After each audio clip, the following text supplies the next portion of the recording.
So I chose ECU because it already felt like home. So it was like Greenville, and that community already kind of made me feel like this is a place that I need to be. And so by the time that I was invited to be a Chancellor Scholar, and I had secured my internship with Brandon at Ford & Shep, my classes in the early college that kind of boosted me and set me up in a position where I could kind of go seamlessly into ECU, it was a no-brainer. You know, I knew that I could have everything that I wanted here, so I went after it. After touring a lot of campuses, I really liked East Carolina's campus, but also, you know, the opportunity of education comparative of price to a lot of the schools up north too. I mean, for me to go to in-state at UVM, you know, 20 years ago was considerably more expensive than East Carolina. I looked at other UNC schools, was actually thinking about going to UNC Chapel Hill. I ended up at East Carolina and never left. Now I've been here for 26 years. And so like all the things that I learned from like my family and my grandma, like that good old country cooking that kind of like hits you right here.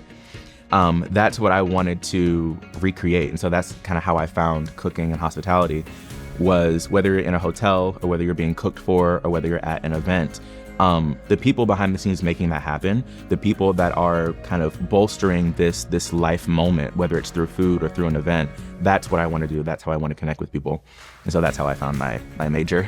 You know, I fell in love with cooking, I'd say that's probably when it started, you know, early age. And then it developed a lot in my later, you know, 17, 18. That's when I really took off. There's something about feeding and serving people that's just, I mean, it makes you feel good.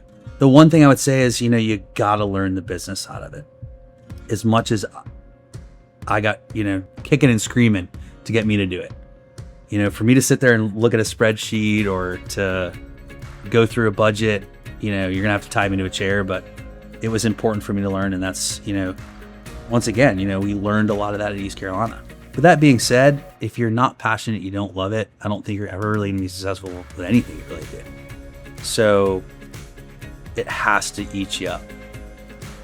You know, no pun intended, but you gotta love it. And you gotta be good with chaos.